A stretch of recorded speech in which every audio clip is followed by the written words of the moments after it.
for the decisions we're making when we're facing complex issues. We will discuss, we will be transparent, we will share our values, and we will have the ultimate goal of asking whether this is the right things to do.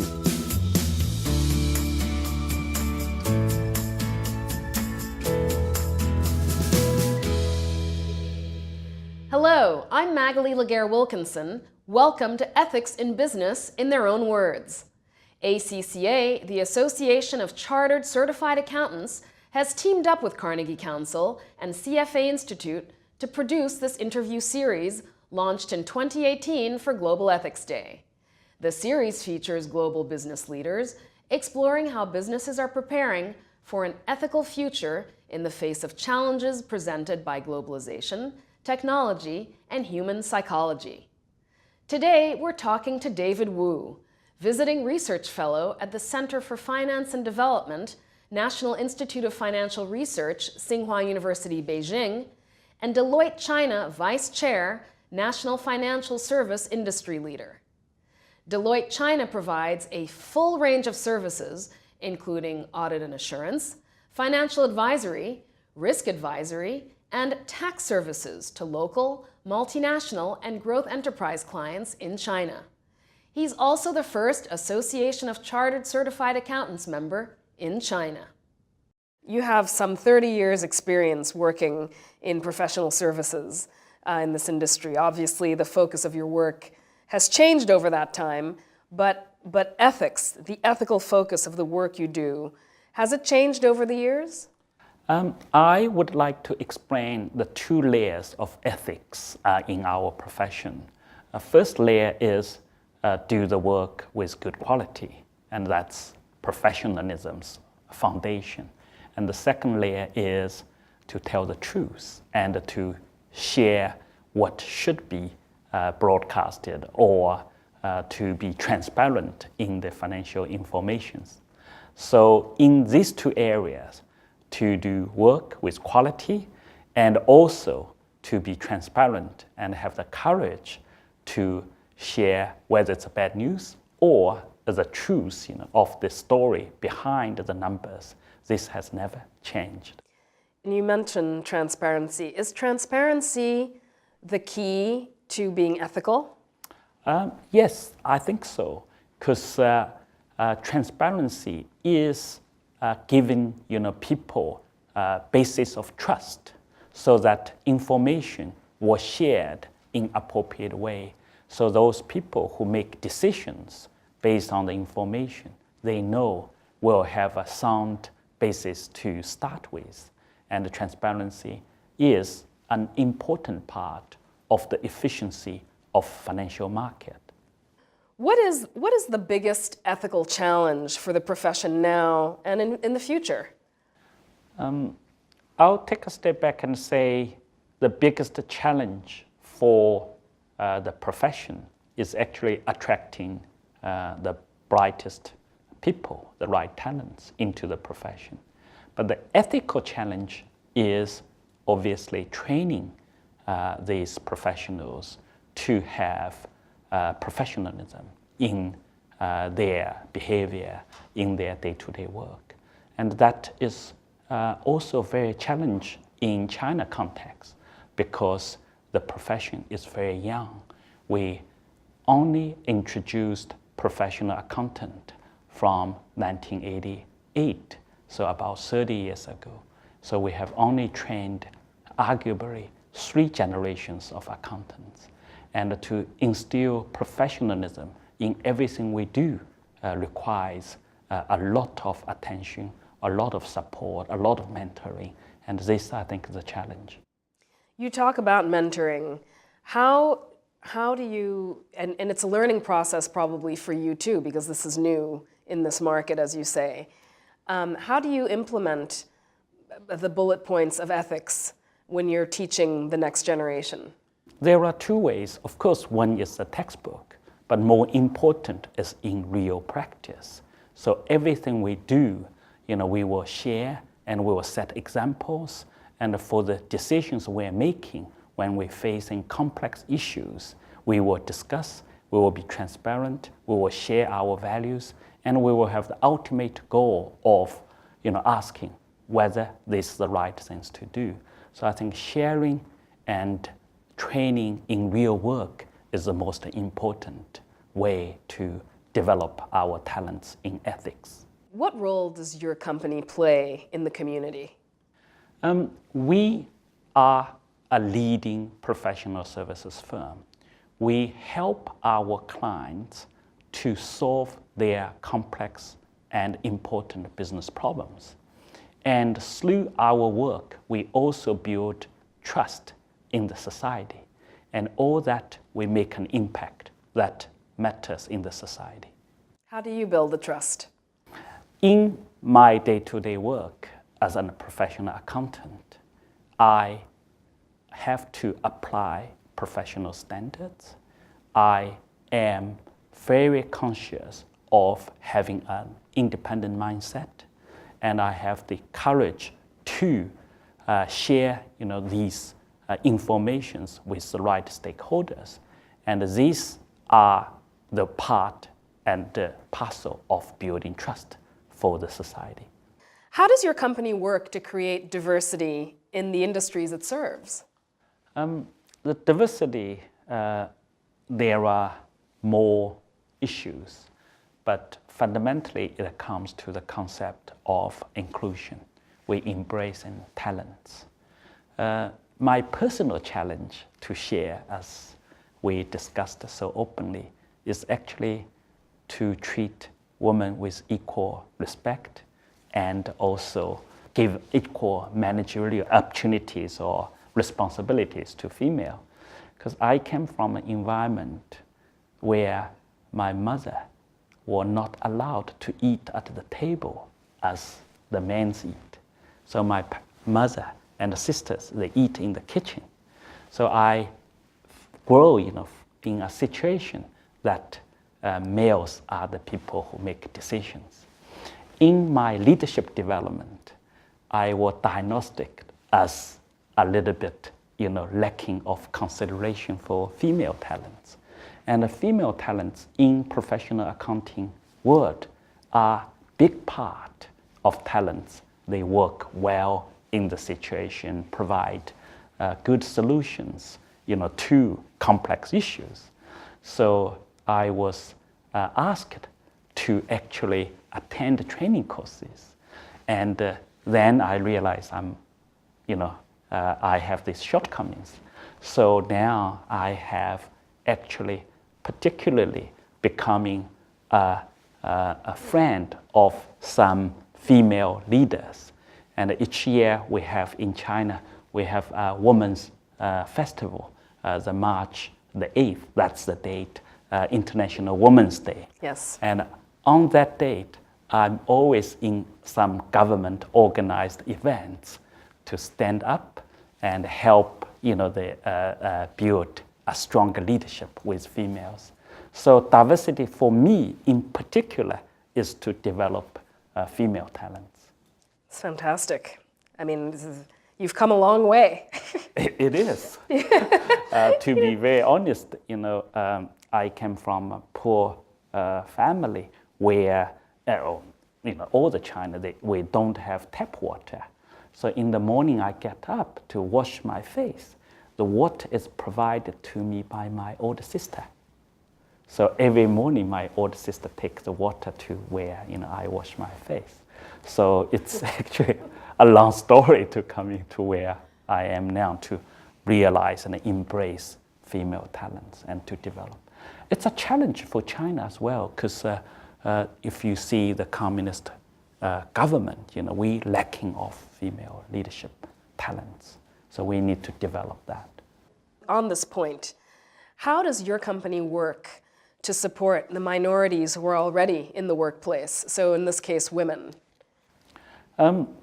We have now policies that encourage us to actually set KPIs that we advance female talents into the leadership positions globally and in China.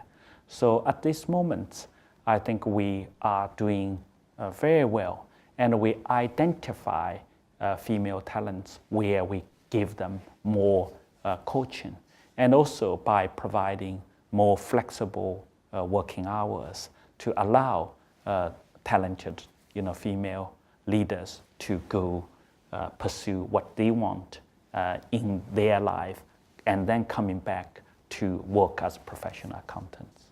How is your company managing your impact on the environment? We manage the impact on the environment in many ways, but I just want to share my personal stories. The two areas that I focused on is to reduce, one is to reduce artificial lighting in offices and in cities, because there are too many focus on lightening up, but actually over lightening is also not good to environment, more use of electricity and less healthy environment. And if you go to some of the Chinese cities, they over lightening to show it's an advanced city, but it's actually not. So we have teams to assess what is a good lightening level and to reduce lightening in offices, in public space, and that would reduce the use of electricity. Second area that I focused is also the water. When you see the pollution in air, you saw it, but those are not the worst local pollution problem. The worst local pollution problem is water, and the water sinks into the land. So any places that the firm can do, to clean up the water is an area we apply some resources to help others. So we're going to move a little bit into this increasingly automated world that we're living in. How does your company help management, employees, and providers adapt to technological changes? Technological change is the big trend. In particular with the introduction of AI, 90% of the traditional accounting work will be replaced by robots. And this is what we're facing. Accountants can be replaced by AI, but the skills to analyze this data, to provide useful information for business owners to make decisions, these skills will not be replaced. So what we are doing now as a company is actually not only giving our talents opportunities to train them towards more mastering the analytical skills, but also to share our success with our clients.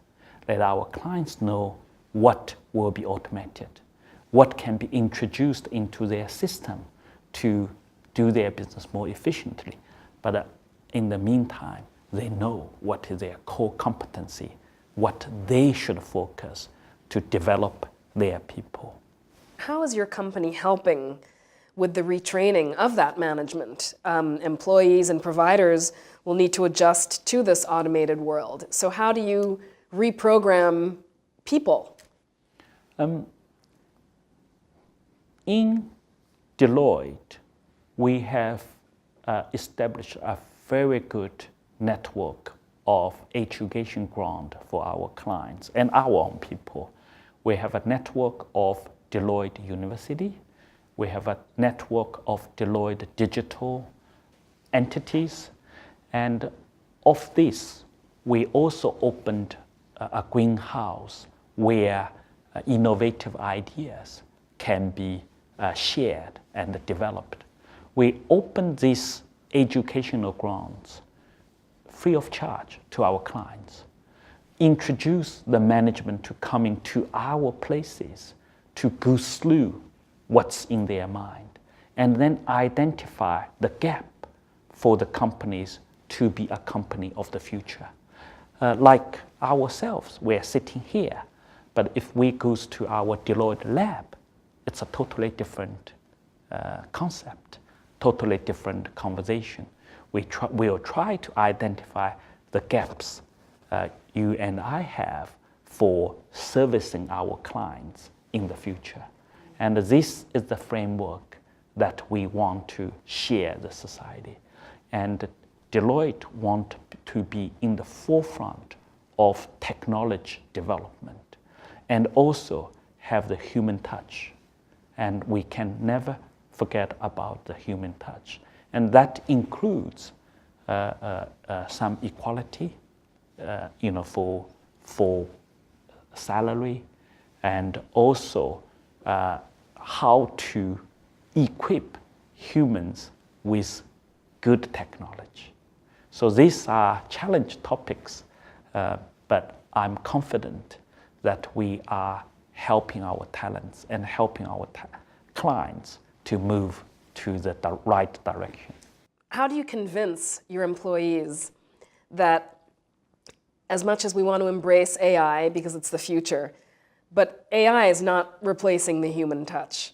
How do they not feel that there's a competition between the two? We focused on mentoring a lot. And this mentoring is actually a very personal sharing of knowledge, sharing of goals, and sharing of motivation among our team. So this cannot be replaced by AI.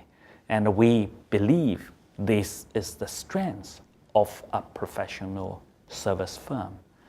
In the future, with the AI coming in, anyone who has a knowledge and also who has a personal touch is a consultant in some way to the people. You are my consultant in guiding me to tell my stories. And this cannot be replaced by AI. So we hope with this skill sets, with this infrastructure, we will engage with our clients more, with our people more.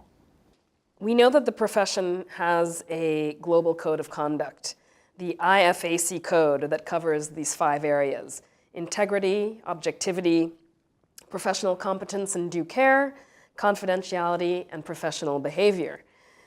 Which one matters to you the most in this list? These are part of an integrated framework. All these 5 are important. But when I became a partner of this firm, I asked my senior partner, what is the most important ethical behavior I need to watch out? And he said, confidentiality. And also don't take advantage of the information you have. Every day, I will receive phone calls from clients. They may going to buy another business. They may going to invest a huge amount, in some new technology. Companies gets to be merged and separated. In all these activities and transactions, if I want to profit for myself, I will be able to do that. But that's against my professional standard. So to remain independent as well as to refuse the temptation that's there, it's a very challenging part for the professional accountants. And I think to build efficiency of capital market in this part of the world, we should always focus on integrity and also not to take advantage of the information the insiders have.